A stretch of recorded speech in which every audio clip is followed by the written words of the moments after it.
Mais um módulo a caminho. Nós vamos falar agora sobre a importância do brincar, do reconhecimento das emoções. E eu vou apresentar para você um recurso, né, que é importante, que pode ser usado no contexto clínico, no contexto familiar, que é o baralho emocionante. Vamos lá? Lembrando, né? Caderno, caneta, anota tudo, tá? E vamos adiante. Lembrando que se você não viu as aulas anteriores, volta para lá e depois que finalizar todas as aulas antes dessa, aí você pode assistir essa aula, tá bom? Então, a importância do brincar e do reconhecimento das emoções.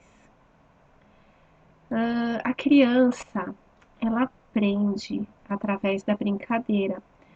É na brincadeira que a criança consegue expressar de uma forma segura e natural todos os seus sentimentos, os seus pensamentos, os seus comportamentos e as experiências, tá? Então, quando a criança vai para o psicólogo, né, muitas pessoas acham que a criança vai para brincar. Na verdade, o psicólogo está fazendo com ela ludoterapia, que é a terapia do brincar, justamente porque essa é a ferramenta capaz de decifrar essas expressões da criança e atuar na busca do bem-estar emocional, tá? Então, é muito importante que nós entendamos o quanto é importante para a criança a brincadeira, tá? Por quê? Porque a brincadeira é a expressão natural de comunicação da criança. Então, ela é muito mais do que uma ferramenta. Ela é uma condição essencial no desenvolvimento da criança, porque ela vai auxiliar a criança no desenvolvimento da atenção, da memória, da imaginação, da coordenação, da socialização, que elas são realizadas através dos estímulos da imitação, né, ou da fantasia, ou as duas coisas juntas. Na brincadeira, a criança ela aprende a questionar, ela vivencia algumas normas e papéis sociais, então assim, vamos brincar de casinha, quem que é a referência dela? É a mãe.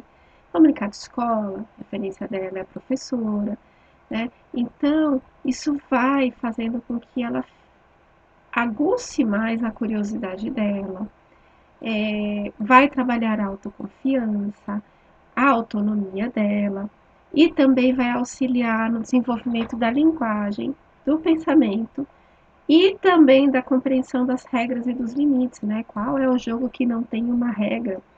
Então, é através do jogo que a criança aprende a respeitar algumas regras, alguns limites, alguns combinados, né?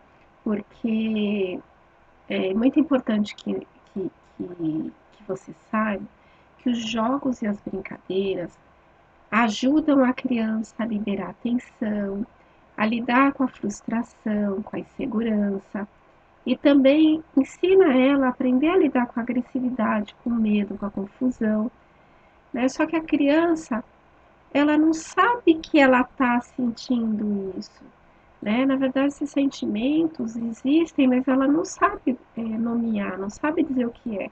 E a brincadeira faz com que ela consiga liberar todas essas emoções e sentimentos, né? Então, a ludoterapia para o psicólogo, né? Ela é a melhor ferramenta para que a criança possa aprender a se expressar e sobre essas emoções e esses sentimentos. E, inclusive, a ludoterapia, ela ajuda nas mais diversas situações, que é nas dificuldades de aprendizagem, questões de insônia, pesadelos, gagueira, timidez, desvios alimentares, depressão infantil, ansiedade, comportamentos inadequados, comportamentos desafiadores, né? Então, tudo isso pode ser trabalhado através da brincadeira, ou seja, da ludoterapia, né? A terapia do brincar. Como nós vimos, né, eu não vou falar muito aqui, porque eu acho que eu falei bastante já no módulo anterior, nesse. A inteligência emocional, ela está dividida nas 5 habilidades, que é o autoconhecimento emocional, o controle emocional, a automotivação, reconhecimento das emoções nas outras pessoas e os relacionamentos interpessoais. Darwin, ele falava que as expressões das emoções básicas são extremamente importantes na comunicação não verbal, porque são expressões universais que não dependem nem da cultura e nem da língua, né?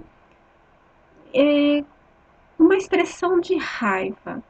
Será que ela muda, né, na China?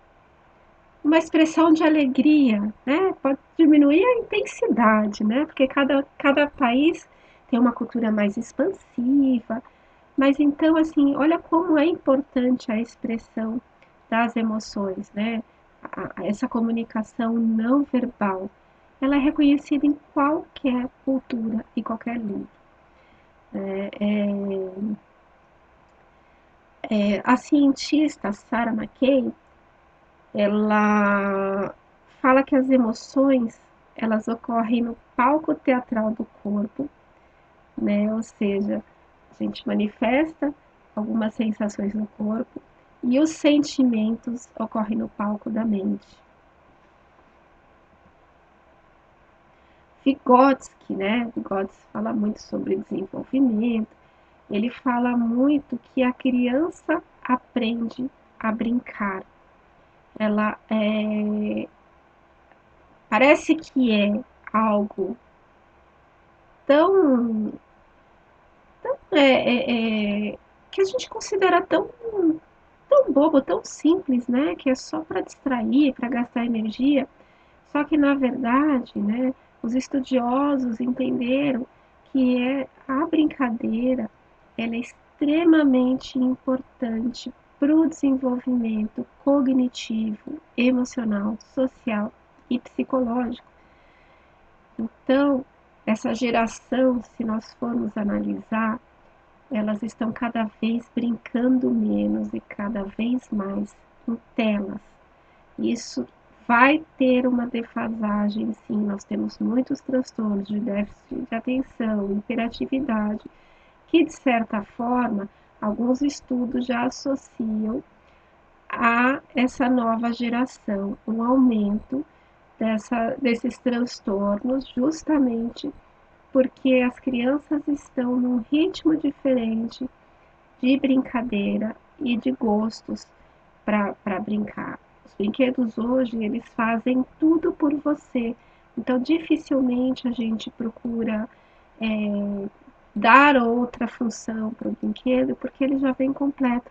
Antigamente, os brinquedos, eles eram menos elaborados. Quem nunca pegou uma escova e fez que era um microfone, né? O carrinho, a gente não tinha buzina, a gente fazia buzina, a gente fingia que pegava as pessoas, né? Fazia o barulho da ambulância, enfim.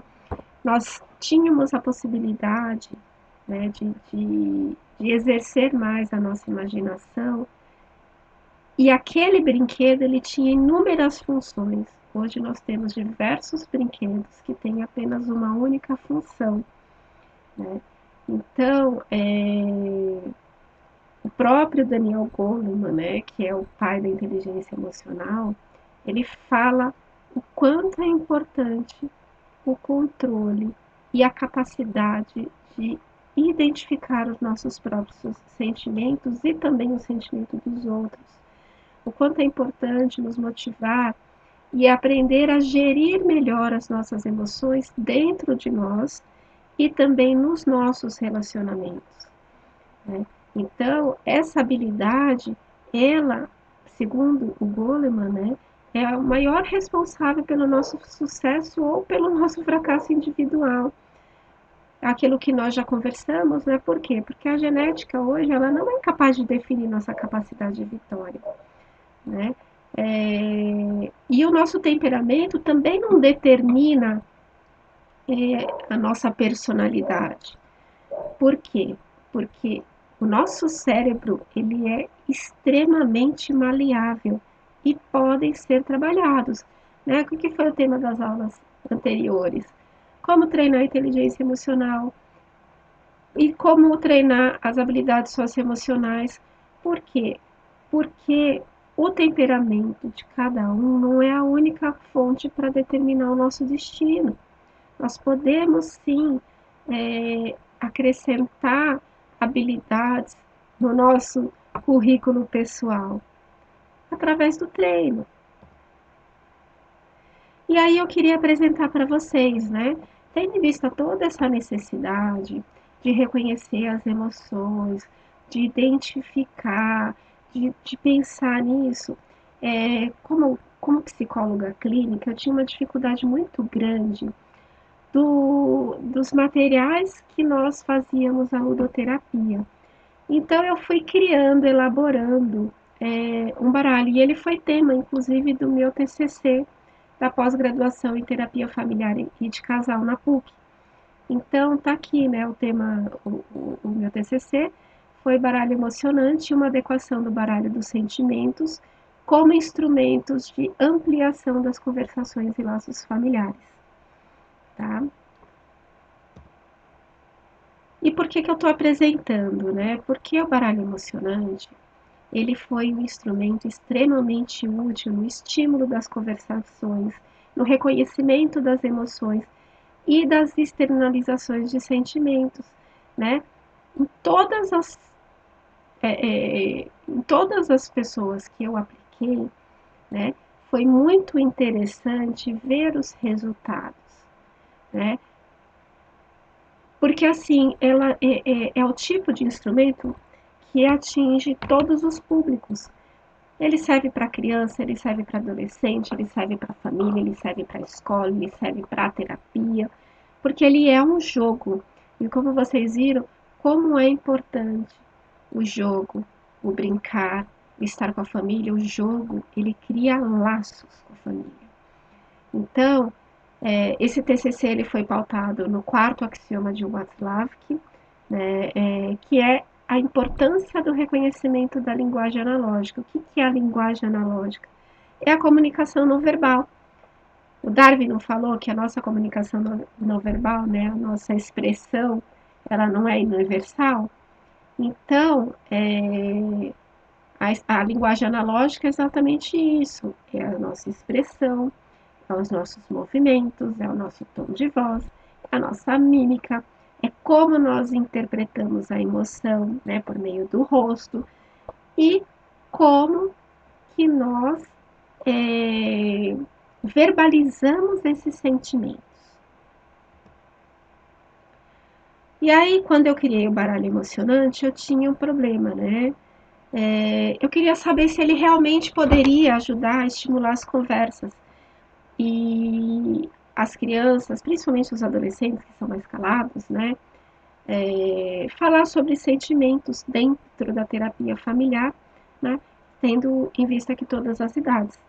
O objetivo geral dessa criação foi compreender as interações familiares e como as famílias falam sobre sentimentos mediados pela aplicação do baralho emocionante nas sessões de terapia familiar, né? Então, sempre buscando ampliar as conversações sobre sentimentos, sobre os conflitos, sobre as dificuldades e buscando fortalecer o diálogo e os laços familiares. E os objetivos específicos, né, era adaptar os jogos de cartas, né, que nós já conhecemos, cartas de baralho, num contexto que viabilizasse a expressão e o diálogo sobre os sentimentos, né? Então, o baralho emocionante, eu fiz também um outro que é o jogo da memória, mas o que eu vou falar hoje é do baralho emocionante. Ele foi criado para promover a capacidade de falar, de reconhecer, de externalizar e também de refletir sobre formas mais saudáveis para lidar com as emoções. Na promoção da empatia, na intenção de tornar pública as emoções dentro do contexto familiar, que às vezes eles não haviam, não tinha uma conversa, para estimular conversações sobre os sentimentos e as situações que geraram aqueles sentimentos. Então, o baralho emocionante, ele é formado por 58 cartas coloridas, frente e verso, em PVC, uma carta informativa, uma caixa personalizada plastificada, o manual de instrução em PDF com mais de 15 opções de jogos. E esse material ele foi criado e registrado por mim, tá? Então eu criei ele com algumas ideias que eu tinha, pensando em todas as idades, para que eu pudesse usar apenas um único instrumento com diversas funções. Quem é psicólogo ou conhece, olha quantos instrumentos que eles utilizam na clínica.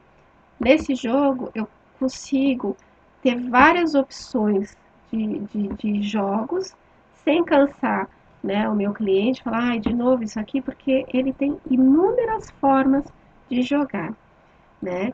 E, inclusive, ele pode ser usado em todos os contextos, não só na clínica.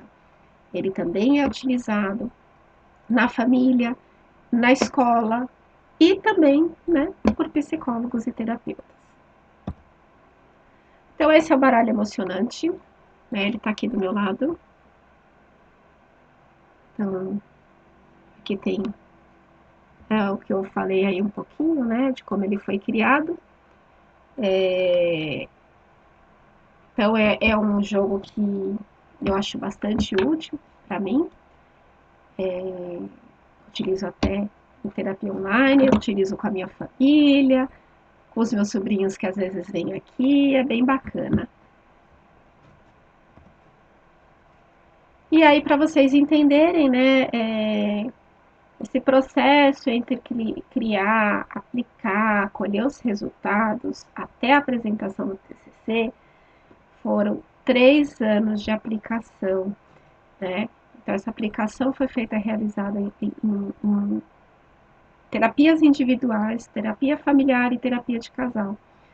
E ela foi realmente um facilitador na compreensão das interações familiares, na ampliação das conversações sobre sentimentos, dos conflitos e das dificuldades, e de certa forma foi sim observado um fortalecimento do diálogo e as famílias se aproximando mais.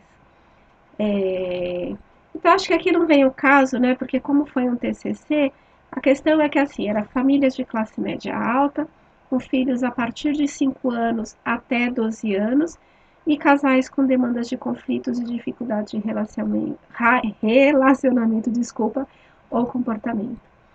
E, e a análise então foi feita de acordo com os resultados que foram aplicados, tudo isso está no meu TCC, todos os detalhes, né? E, e como é que eu tive essa inspiração, né?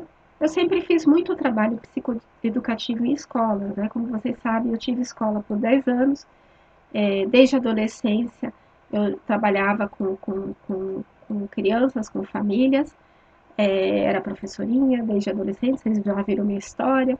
Então, essa escola, eu era gestora e diretora da escola, né? Era proprietária de uma escola da Zona Sul de São Paulo.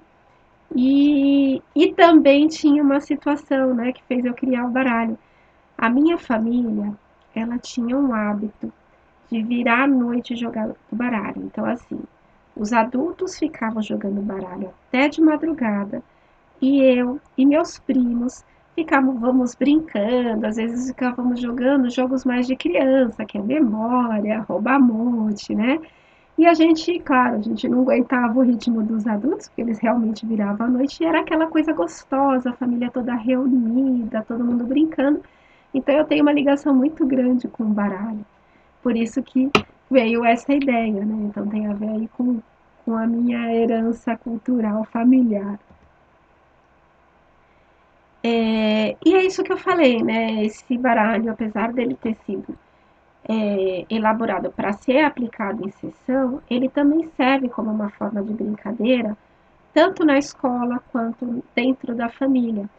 E, de certa forma, ele também tem essa função de criar vínculos, de falar sobre os sentimentos, de promover o diálogo e também o reconhecimento das emoções em si e no outro, que é o que Goleman falou que é importante, né? Das habilidades da inteligência emocional. E aqui estão as bibliografias, né, que eu usei para fazer esse slide. Não é a bibliografia completa do meu TCC, porque são inúmeras, milhares. E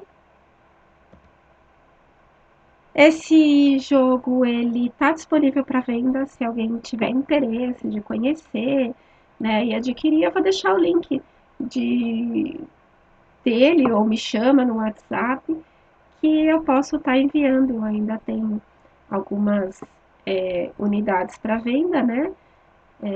Ainda tem algum lote aqui disponível e fica à disposição, tá bom? Até ganharam, teve uma pessoa, a Edna, né, que no workshop ganhou o baralho. Aliás, está demorando muito para chegar esse baralho, ela está bem longe daqui, mas é isso.